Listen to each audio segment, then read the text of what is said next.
Pessoal, boa noite. Hoje a gente vai falar sobre como o tecido errado pode fazer uma peça parecer amadora. Se vocês tiverem alguma perguntinha, vocês podem deixar aí nos comentários, que eu vou observando aqui no celular e eu respondo vocês, tá? Lembrando que eu tô fazendo lives todos os dias porque a gente tá em fase de aquecimento. Vai ter mais um aulão dos tecidos, vai ser uma aula só que ela é gratuita para vocês. Vocês podem se inscrever ali pelo link da bio. E se não acharem, é só me mandar uma mensagem que eu consigo escrever vocês manualmente, tá? Então fiquem bem à vontade para fazer perguntas. Mas nessa live a gente vai começar com alguns conceitos do início, tá, gente? Do que tá na cabeça das pessoas a respeito dos tecidos, tá? Então vamos começar situando ali. Essa live é pra galera que é aprendiz, que é iniciante, tá? Então assim, gente, normalmente quando as pessoas, elas aprendem sobre costura e modelagem, ou só modelagem, enfim, elas tendem a achar que fazer um curso básico, né, ali de 3 meses, de 6 meses, no máximo de 1 ano, vai trazer para elas todo o retorno que elas desejam. Tipo, depois desse curso eu já vou montar minha marca e vou estrelar no mundo e vou estourar, enfim. E nem sempre isso acontece, né? Acontece com muito pouca gente. Eu nunca vi isso acontecer com ninguém. Mas tem casos ali na internet, né, de pessoas que fizeram um curso mais básico e conseguiram os resultados desejados, mas isso não é o normal, não é o padrão, tá? É uma coisa fora do padrão. O normal é a gente estudar e se aprofundar nas coisas, para daí sim conseguir os resultados que a gente deseja, tá? Então, para dar um exemplo para vocês, que isso acontece em todas as áreas, eu lembrei de semana passada quando eu fui numa consulta com um ortopedista. Eu tenho algumas dores na coluna, eu tenho 3 hérnias de disco. Não é por causa da costura, tá, gente? É herança da minha avózinha, meu pai também tem.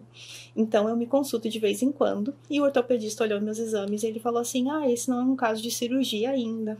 Se for, se acabar se tornando um caso de cirurgia, aí sim, a cirurgia vai ser em tal lugar, vai ser de tal jeito e tal. Ele me explicou direitinho e ele falou que ele não é o responsável pela cirurgia. Ele falou assim: vai ter um neurologista que vai ser o responsável, o chefe de cirurgia. Eu não sou o chefe porque eu ainda estou estudando, eu ainda estou aprendendo. E era um médico grisalho, assim, de uns 55 anos no mínimo. Ele tinha o cabelo bem branquinho já. E ele falou isso, eu achei tão legal, ele ser uma pessoa que estava ali disposto a me falar que ele estava aprendendo, que não era ele o chefe ali geral da cirurgia, para que eu não pensasse ali que ele que ia ser totalmente responsável por ela. E eu achei maravilhoso porque as pessoas, elas precisam se colocar no lugar da humildade de vez em quando, para poder receber mais conhecimento, para poder aprender mais sobre determinados assuntos. Então, é muito difícil que uma pessoa faça um curso básico de costura ou de modelagem, ou enfim, os dois, e já consiga uma imensidão de conhecimento para conseguir sair aplicando por aí. Então eu vejo muita gente que se sente mal porque fez um curso básico, mas ainda não aprendeu tudo, e aí acha que está atrasado, alguma coisa assim. Não tá, gente? Não é essa a intenção dos cursos, é mais para abrir o olhar das pessoas, para ensinar as coisas básicas, mas o aprendizado continua. Não importa a profissão, tá? Médicos fazem especialidades depois, eles aprendem a fazer cirurgias, eles mudam de especialidade. Isso acontece também com quem é da área da confeitaria, com qualquer outra área.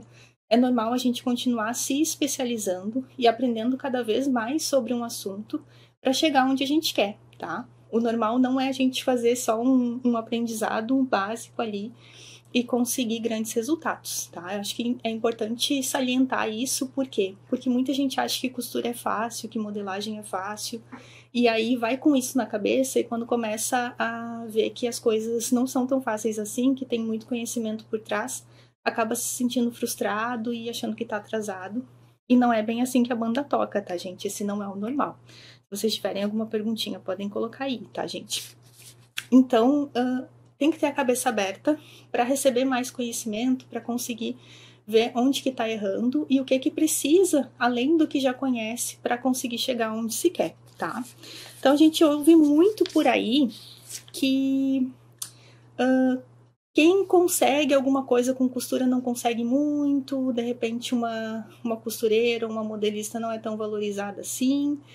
Mas eu, aqui como eu tô há muitos anos na profissão, eu tenho 15 anos de profissão, eu já vi pessoas ganhando assim, de forma péssima, mal conseguindo fazer um concertinho, uma costurinha por mês. E já vi pessoas ganhando acima da faixa de 20 mil reais com costura, né? Com produção de vestidos, de ternos, enfim, já vi muito isso acontecer. E eu acho que o que separa uma pessoa que ganha tão pouquinho de uma pessoa que ganha muito, não é só a costura em si, não é só aquele básico. É tudo que ela estudou e que foi além. Tudo que ela procurou aprender para conseguir mais daquilo que ela desejava, tá? Então, cuidem isso, gente. É muito fácil achar que um só vídeo de costura vai resolver todas as coisas, mas não resolve. Mas a construção disso, o tijolinho que a gente vai colocando dia após dia, aí sim vai criando aquele muro, aquela expectativa que a gente deseja alcançar, tá? Então, acalmem os corações de vocês, tá? Muitas vezes eu vejo as pessoas agitadas porque ainda não conseguiram chegar lá, mas às vezes leva tempo mesmo, tá? Isso é normal. O importante é continuar sempre construindo. E para a gente ser mais valorizado no mercado, é importante que a gente estude coisas variadas, tá? A gente tem muita coisa que é comum hoje em dia. Agora eu vou mostrar para vocês daqui a pouco vários tecidos que são super comuns e que desvalorizam muito a peça. E por que eu achei importante fazer uma live assim? Porque às vezes a pessoa aprendeu só o básico, aí ela já usa tecidos comuns e ela quer que o pessoal esteja disposto a pagar para ela um valor muito alto nas peças. Isso dificilmente vai acontecer, mesmo que a costura esteja assim completamente caprichada, mesmo que ela tenha feito o molde com toda a atenção do mundo. Por quê? Porque o tecido, ele é muito da porta de entrada. A pessoa vê o tecido, ela já associa com outras coisas. E aí, quando ela faz essas associações, o cérebro dela já coloca um preço naquilo, porque o tecido não impressionou, digamos assim, tá? Então, tem que tomar muito cuidado. Às vezes o pessoal fica muito no básico, usando os mesmos tecidos sempre. E isso faz com que as pessoas depois não se sintam valorizadas, achando que fizeram um curso ruim, alguma coisa assim. Não é, gente. É toda uma construção de conhecimento, de coisas que vêm para agregar valor às nossas peças, tá? Então, cuidado com isso. Quanto mais vocês se aprofundarem na questão dos tecidos, dos acabamentos, enfim, mais as coisas vão melhorando, tá? Em questão de acabamento, que eu vejo muito pessoal se preocupar com acabamento.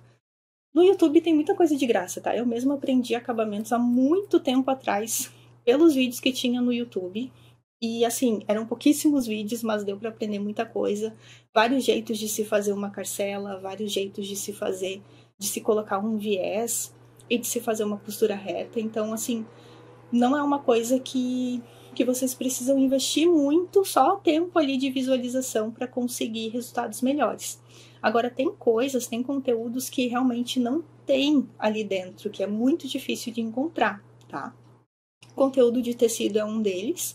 Eu não criei um canal no YouTube e um perfil aqui no Instagram à toa. Eu vi realmente que o pessoal necessitava bastante de conhecimento nesse assunto e que tinha no máximo conteúdos de lojas de tecido, mas elas sempre vão falar bem dos tecidos, né? Elas sempre vão ressaltar o quanto aquele tecido é barato ou o quanto aquele tecido é fresquinho e nunca vão falar sobre o quanto é difícil de lidar com aquele tecido ou que ele não tem uma boa percepção no mercado, tá? Então achei importante criar o perfil e vir para cá falar com vocês. Estou aqui desde 2022 falando, porque realmente esse assunto ele é pouco abordado, tá? Então, continuem se aprofundando. Tem um barulho de moto aqui. Continuem se aprofundando, porque isso é extremamente necessário para que as peças de vocês sejam cada vez mais valorizadas, tá? Vou mostrar aqui alguns tecidos, gente, que não são muito de valorizar e vou explicar por quê, tá? Por quê? Porque muita gente tende a repetir sempre os mesmos erros, usar sempre os mesmos tecidos, porque são os tecidos que conhece. E aí, se a gente utiliza um tecido mais basiquinho e faz uma costura bem caprichadinha, ainda assim aquela peça ela não vai valer mais por causa disso, tá? Tem uma coisa que eu chamo de cegueira da profissão, que é quando a gente se dedica muito tempo, por exemplo, a aprender a colocar um zíper invisível. E aí a gente vai lá e coloca com todo capricho e cuida milimetricamente todos os aspectos ali para deixar o zíper bem encaixadinho. Só que quando a gente mostra para um cliente, ele não tá nem aí para aquele zíper invisível, ele não sabe o que é um zíper invisível, o que é um zíper normal. Ele não sabe quanto tempo demorou para fazer aquilo, quanto tempo de estudo até chegar num zíper bem colocado. Ele não faz ideia, mas se ele olha a peça e ela tá com um tecido que ele considera que não é um tecido bom, ele simplesmente não valoriza, tá? Então eu pego muito nessa questão dos tecidos porque ela é uma coisa importante e que eu vejo que muita gente deixa passar, tá? Então, por exemplo, eu vou começar com o Oxford, que ele é um dos mais comuns, né, que o pessoal mais usa no dia a dia. O Oxford, ele é um tecido feito para ser barato, né, principalmente as versões dele em poliéster. Todo tecido, ele pode ser de várias fibras diferentes, tá, gente? Assim como eu posso fazer um bolo de chocolate seguindo a receita da minha avó, a receita da minha tia, a receita do Paraná, a receita de não sei lá mais o que, eu posso fazer de várias formas diferentes e ainda ser chamado de bolo de chocolate. A mesma coisa acontece com os tecidos, tá? Fiquei com vontade de comer bolo de chocolate agora. Enfim, os tecidos, gente, eles podem ser feitos de várias fibras diferentes. E o Oxford, que é feito em poliéster, ele costuma ser um tecido muito baratinho, tá? Entre 10, 15 reais. E aí, o que acontece? Quando a gente coloca ele contra a luz, ele fica muito com transparência, tá? Ó, se vocês enxergarem ali, estão vendo a minha golinha branca atrás do tecido, né? Então, é porque o Oxford, quando tem muita luz assim, ele fica transparente. Só que ele não é um tecido que parece ter essa transparência. Quando a gente olha na loja, ele parece normal. E aí, o que acontece? As pessoas compram, fazem calças e depois só quando a calça tá pronta, elas reparam que esse tecido tá com transparência demais. E aí elas tentam outras artimanhas, tipo, vou botar um forro, vou botar um bolso para disfarçar, vou fazer alguma coisa ali. Mas essa não é a forma correta, tá, gente? Existem tecidos muito melhores que não vão ter esse grau de transparência, que vão ter um preço muito parecido, uma aparência semelhante, uma qualidade muito melhor. E que as pessoas não vão olhar e pensar, esse é um tecido de uniforme, esse é o mesmo tecido que eu usava no meu uniforme de trabalho, tá? As pessoas tendem a reconhecer e a fazer associações com os tecidos, mesmo que elas não sejam da área da costura e da modelagem. Então é muito perigoso quando a gente utiliza um tecido comum e quer cobrar mais caro por essa peça, quer que essa peça seja valorizada, quer ganhar mais, quer ter um salário maior, uma vida mais digna, enfim, usando tecidos que são muito comuns. Porque se a pessoa vê uma calça, ela vê que o tecido é o mesmo comum de sempre, ela não vai valorizar a costura que foi bem feita. É o que eu falei da cegueira da profissão. Uma costura bem feita é uma coisa assim que só um cliente que for muito chato vai reparar, ou então a própria costureira que fez, né, a própria modelista, estilista ali que produziu aquela peça. Quem for cliente vai reparar mais no tecido se a peça é confortável, se ela tá com um bom caimento no corpo ou se ela não tá. Tá? Então tenham consciência disso, porque às vezes a gente fica preso demais a pequenos detalhes que para o cliente não vão importar nem um pouco e vão deixar a peça mais desvalorizada e com cara de amadora, tá? Então tenham cuidado com o Oxford. Quando ele é 100% poliéster e tá muito baratinho, a qualidade que ele entrega não é das melhores. É um tecido que pode desfiar bastante. Então, não é o melhor dos mundos para a gente conseguir fazer peças que fiquem bem valorizadas no mercado, tá? Posicionamento também é muito importante, Rose. Se a gente não tem um posicionamento certinho, acontece das pessoas quererem abusar, acontece da gente não conseguir se comunicar bem. Então, por exemplo, se eu tenho um posicionamento onde eu entrego uma atenção a mais para os meus clientes, onde eu entrego um espaço para atender eles que está sempre limpinho, ajeitadinho, onde eu entrego uma organização no meu trabalho, eu marco com eles na hora e eu atendo naquela hora certinha, eu dou um prazo de 15 dias de entrega e realmente cumpro aquele prazo. Se eu tenho um posicionamento assim, eu posso ter muito mais clientes responsáveis, eu posso cobrar mais por isso também, porque eu faço a minha parte certinha. Então, posicionamento é uma coisa muito boa também para a gente trabalhar na questão da valorização. Mas também não é só isso, né? Podia ser, mas não é, infelizmente. Queria que o mundo fosse mais fácil às vezes. Gente, outro tecido que ele não entrega muito peças que são valorizadas, tá? É a malha canelada. Eu gosto da malha canelada, todo mundo gosta da malha canelada, gente. Ela é uma malha que tem ali as suas caneletinhas, né? Podem ser mais grossas, mais fininhas. Só que ela é um tecido muito comum. Tem malhas caneladas que são mais grossinhas, que daí o pessoal até já vi eles vendendo vestidos e dizendo, olha, esse vestido aqui ele é mais caro porque é daquela malha canelada mais grossinha. Ok, tá, até pode, mas essa mais fininha, o pessoal, assim, já usou e abusou dela para todo quanto é tipo de peça. Já vi em pijamas, já vi em blusas, em casacos, em calça de pijama também, em shortinhos. Ela tá em tudo, tá? E quando ela está em tudo, tem que tomar um cuidado, porque aí eu posso fazer a peça com a costura mais bonita do mundo, com a melhor modelagem que eu já fiz na minha vida. O pessoal vai olhar e vai associar a uma peça barata, tá? E nem sempre é isso que a gente quer passar com as nossas peças, né? A gente faz com todo capricho, quer realmente que ela possa ser vendida ali por uma faixa de preço maior e nem sempre a gente consegue porque o tecido o pessoal não valoriza, tá? A primeira coisa que um cliente faz é tocar no tecido. Quando ele toca no tecido, ele sente que esse tecido não tá tão legal, porque não é tão grossinho quanto ele queria, ou porque é o mesmo tecido da camiseta que ele comprou que custava R$ 20. Então, como assim o mesmo tecido a pessoa tá me cobrando mais de 100, tá? Então, entendam as coisas que passam pela cabeça dos clientes de vocês.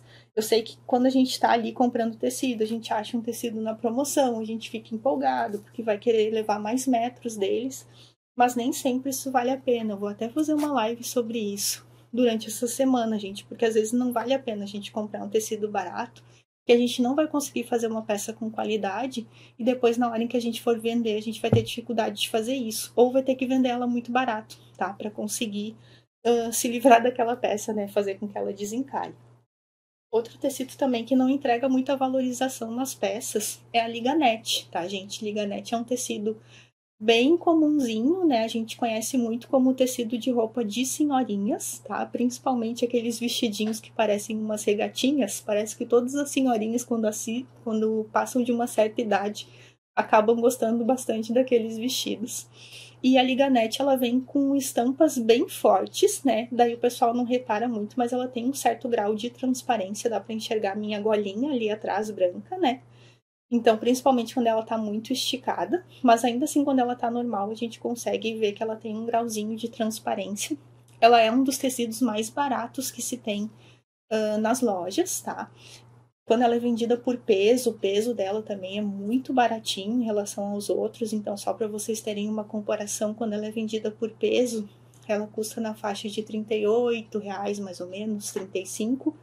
E quando ela e outras malhas, né, normalmente são vendidas na faixa de 50, 80, R$ 100 o quilo. Então, dá muito para comprar liganete. Às vezes, R$ 38 vai render 2, 3 metros de liganete, né?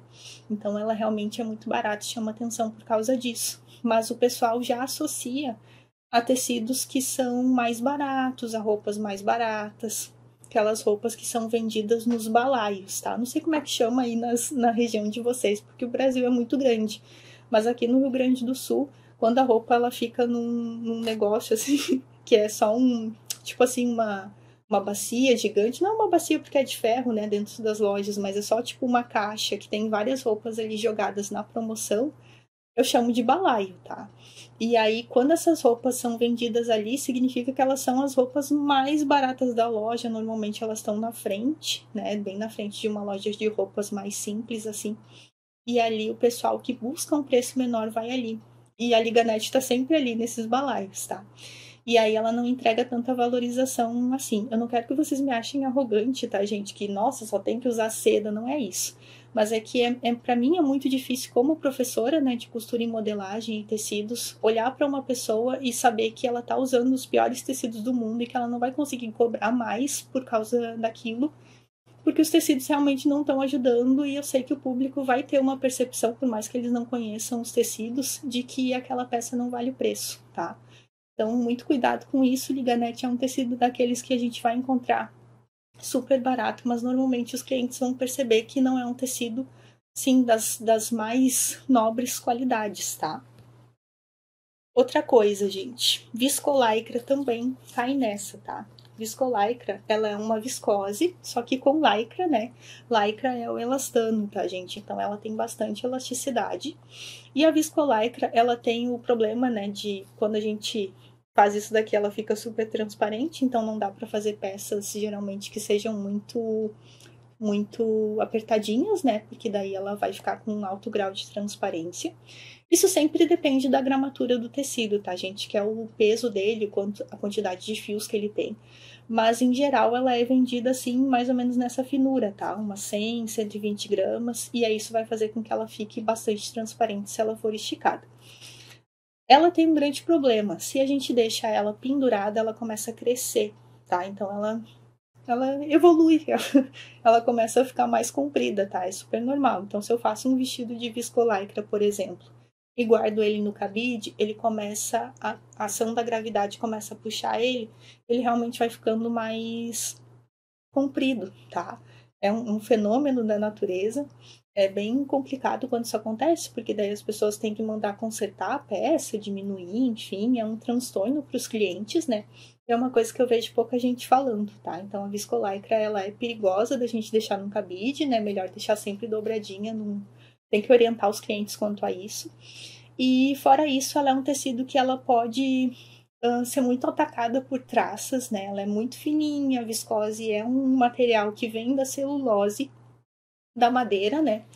Então as traças se sentem super atraídas para elas é como um brigadeiro gigante, né? Então elas vão querer comer os pedacinhos. Então é normal ter furinhos de traça nas peças que são feitas em viscolaicra, né? Por causa disso. E ela é um tecido muito chatinho de lidar, assim, em máquina doméstica, né? Ela exige que a gente utilize um overlock, que a gente utilize uma máquina galoneira, né? Que são máquinas mais caras para conseguir fazer com que os acabamentos fiquem melhores. E ela entrega que é um tecido mais simplesinho, tá? Então, se eu pego uma camisetinha, faço uma camisetinha de viscolaicra, o pessoal dificilmente vai querer pagar R$100 por ela, tá? O pessoal já vai torcer o nariz para pagar R$50. Mas às vezes aquele tecido não foi barato, a gente investiu tempo, investiu maquinário e tudo mais. Então, cuidado com essa questão dos tecidos que são muito baratos e que o pessoal já está acostumado, né? Já está sabendo que não são muito bons, assim, que não vão ter uma alta durabilidade. A viscolaicra é aquele tecido que, quando é esticado demais, várias vezes, ela acaba soltando uns fiozinhos como se fossem fiozinhos brancos. Sabe quando... Não sei se todo mundo vai saber, porque nem todo mundo aqui vai ter fio de cabelo branco, mas eu já tenho os meus. Quando ele nasce todo tortinho, assim, diferente dos outros. Ele realmente destoa. E isso acontece com a viscolaicra também. Ela vai soltando os fiozinhos de elastano e aí parece que o tecido está soltando fios de cabelo branco, tá? Então é um tecido que o pessoal não gosta muito por causa disso. Eles já associam a peças que não vão ter uma alta durabilidade, tá? Então cuidado com isso. Claro, gente, eu respeito o trabalho de quem precisa usar viscolaicra, enfim, de quem faz dinheiro com ela. Eu só tô falando de peças que podem ser mais valorizadas se elas tiverem tecidos melhores, tá? Outro tecido também que isso acontece muito, gente, a malha PV, tá? A malha PV, ela é uma malha que ela parece uma malha de algodão, mas não é. PV vem de poliviscose, que é poliéster com viscose, tá? Ela é aquela malha de camisetas promocionais, tá? Então, aquelas camisetas que as pessoas ganham de vereadores, de promoção, de mercado que abriu e resolveu distribuir camisetas, tá? Normalmente, a malha PV, ela vai gerar bolinhas muito rápido, a não ser que ela tenha um tratamento anti-peeling, mas ainda assim ela vai ser uma malha que acumula muito mau cheiro, tá? Por quê? Porque ela tem uma alta porcentagem de poliéster e de baixa qualidade, tá?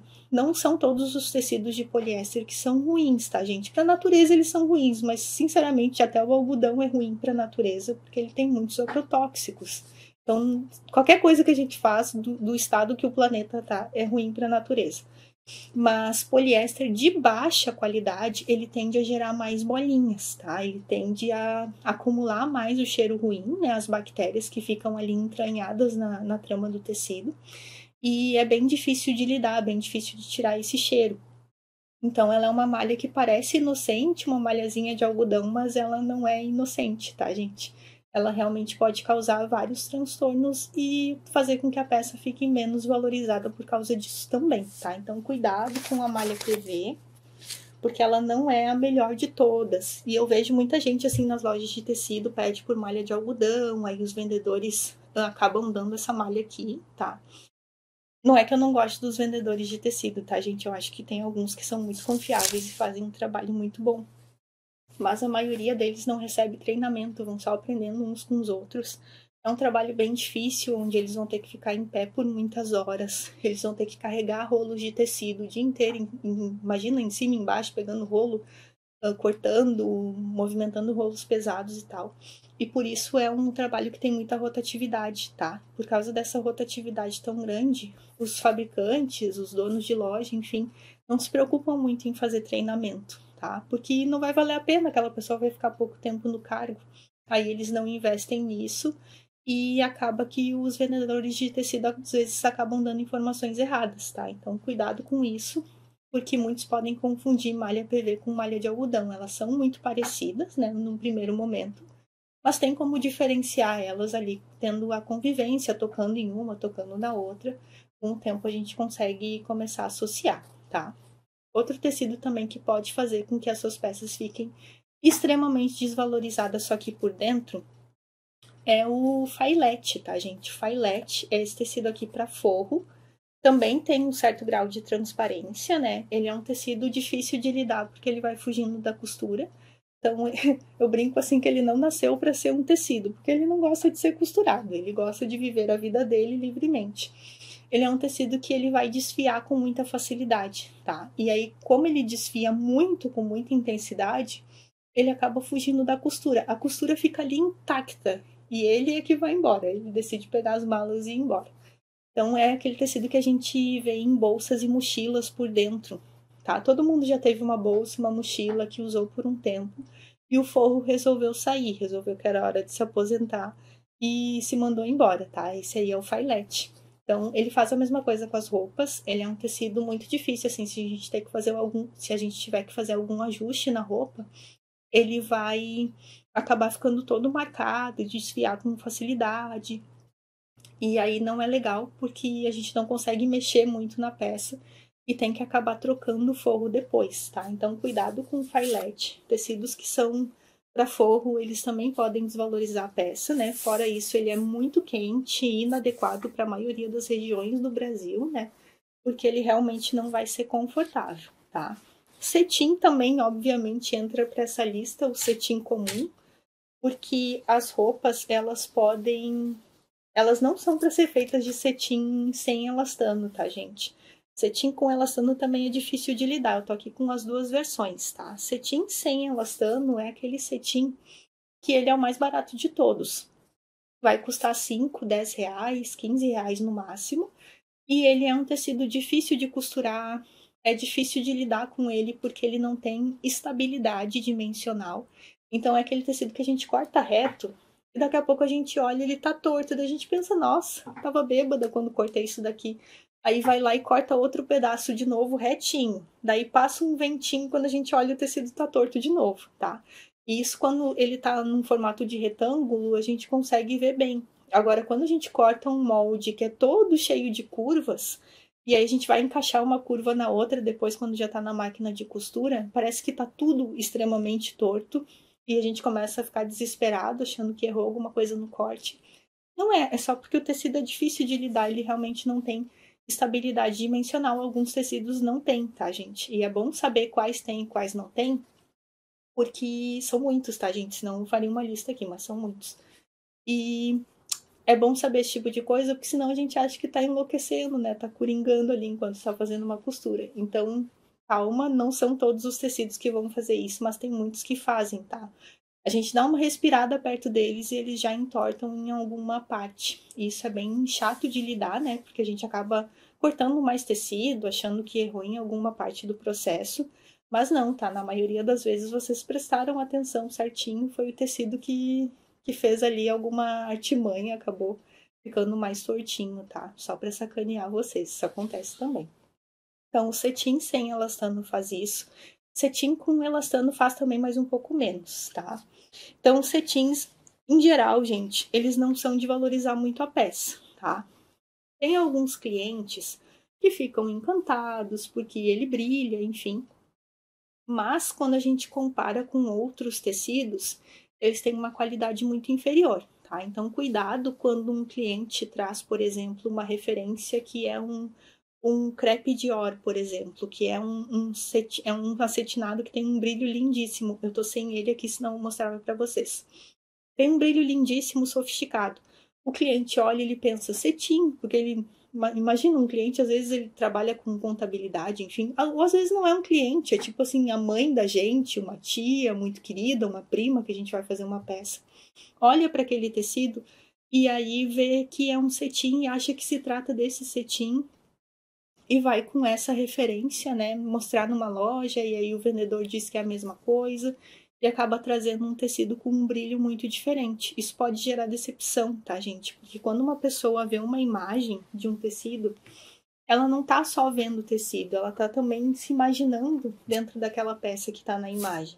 E aí a gente já vai ter que lidar com o fato de que aquela imagem tem Photoshop, tem uma luz boa, foi editada, foi feita por um profissional, não é o mesmo corpo, não é a mesma pessoa, a gente já vai ter que lidar com isso. Se a gente ainda erra no tecido, aí é mais uma decepção, tá? Então, tudo isso pode fazer com que o cliente não goste da peça depois, quando já está vestida, tá? Então, fiquem atentos, muitos clientes ou muitas pessoas que vocês vão fazer roupa, tá? Ou até vocês mesmos. Podem acabar confundindo tecidos que são acetinados. Existem muitos tecidos acetinados com brilhos e intensidades diferentes, alguns mais encorpados, outros que são mais fininhos, alguns são mais adequados para vestidos leves e fluidos, outros são mais adequados para peças mais encorpadas, tá? Tem muita diferença entre eles. Não dá para partir do princípio de que tudo é cetim, porque senão não vai funcionar, tá, gente? Vocês vão ficar cada vez mais decepcionados e achando super difícil fazer com que o tecido funcione, tá? Então, por exemplo, vejo um blazer acetinado, não posso partir do princípio de que é um cetim, tá? Não é um cetim com entretela, é isso que passa na cabeça das pessoas, mas não, tá, gente? Cetim com entretela é bem difícil, tá? Bem difícil de lidar, porque ele é um tecido que ele vai derreter com ferro de passar, entretelar ele todo daria um super trabalho, porque a temperatura tem que estar alta para a entretela grudar, mas ao mesmo tempo tem que estar com uma... O tecido ele não pode pegar uma temperatura tão alta, senão ele vai derreter. Então, normalmente quando a gente vê um blazer acetinado, não é um cetim, tá, gente? Então não se enganem. O cetim, ele tá na minoria das peças. No vestuário, não é tão certo assim utilizar ele nem para forro, tá? Só o cetim com elastano a gente usa mais para forro. Cetim sem elastano a gente evita, usa mais para fantasias, para peças que vão ser utilizadas só uma vez, porque ele é um tecido bem difícil de lidar, ele não é confortável, ele é difícil de costurar, precisa de uma agulha bem fininha, a máquina precisa estar muito bem regulada, tá? Não é bom, assim, máquinas muito antigas, que a regulagem é mais difícil, porque ele não se comporta bem, tá? Então, cuidado com os cetins, nem tudo é cetim, tá? Mas quando for cetim mesmo, com elastano ou sem elastano, eles tendem a desvalorizar mais as peças, tá? Porque são tecidos baratos, o pessoal acaba percebendo que eles não são tão confortáveis assim, tá? Outro tecido também que desvaloriza muito a peça é a elanca, tá, gente? Existe a elanca e a elanquinha. A elanca é um tecido muito usado para uniformes infantis, então o pessoal associa muito a isso. Escolas, normalmente muitas escolas usam esse exato tom de azul, né, para poder fazer seus uniformes. Então, quando a gente utiliza para fazer uma peça, o pessoal já associa muito a esse tipo de uniforme, já associam a uma coisa barata também, então a gente não consegue cobrar muito quando utiliza uma elanca para poder fazer uma peça, tá? Ela é uma malha, apesar de não ter assim uma super elasticidade, né? Ela até é bem controlada, ela é uma malha, então vai precisar ter um maquinário também mais adequado para isso e nem todo mundo tem. Então, cuidado ao utilizar a elanca. E também, gente, cuidado ao utilizar tule, tá? Porque o tule comum, esse que a gente vê nas portas das lojas de tecido também, que é baratinho, ele tende a se rasgar muito fácil, tá? Então, olha aqui, ó. Mal peguei ele e ele já rasga super fácil. Isso não é normal, tá, gente? Eu tenho até um caso de um ateliê que eu trabalhei que fizeram um vestido utilizando tule comum para uma criança, porque pensaram assim, ai, É um vestido infantil, não vamos usar um tecido muito caro e tal, porque a criança suja e tudo mais. Fizeram um vestido todo de tule, assim, embaixo, uma camada de tule embaixo para dar volume. E aí, o que aconteceu? Essa criança brincou bastante. O vestido do ateliê voltou todo rasgado, era um ateliê de aluguel, voltou todo rasgado, tiveram que trocar tudo. Então, não vale a pena a gente usar um tecido muito ruim, que a peça vai ser mal utilizada uma vez e já vai ficar toda rasgada, tá? Existem tules muito melhores para cada caso, tá? A gente não tem como dizer um tule que seja melhor e mais resistente, tá? Existem vários diferentes tules que são para a parte de cima, para a parte de baixo, tules com brilho, sem brilho, tules para bordado, tem vários. Mas o tule comum é o pior de todos eles, porque ele, por essa questão, por ele se rasgar muito fácil. E também porque ele é aquele tecido que a gente vai costurando, ele vai entrando para dentro da máquina. Isso é muito difícil de lidar, porque as máquinas de costura, quando a gente tenta puxar, né, ele acaba se rasgando facilmente, tá? Então ele tem duas coisas assim que dá vontade de tacar fogo nele. Ele entra para dentro da máquina, quando a gente puxa, né, por mais que seja com delicadeza, ainda assim ele se rasga facilmente, tá? Então cuidado com esse tipo de tecido, porque eles desvalorizam a peça em algum momento. Eu sei que no primeiro momento ele vai parecer muito bonitinho, que é o efeito de tule, que ele é barato, que vale a pena comprar vários metros, mas é aquele tipo de tecido que vai ter ali uma dificuldade maior na hora tanto de costurar ele, quanto na hora de usar também. E na hora de lavar ele pode acabar se rasgando também, porque não é um tecido que a gente vai fazer grandes acabamentos para conseguir segurar uma costura, né? A gente não vai normalmente fazer uma bainha num tule, vai deixar o corte dele assim como ele tá, né? Um corte a fio, que é um corte sem nada, só cortou mesmo, não precisou queimar, não precisou fazer nada. E aí ele pode se rasgar facilmente, porque não tem nada ali impedindo, tá? Então cuidado com esses tecidos, gente. Boa noite. Como faço para ser meu aluno?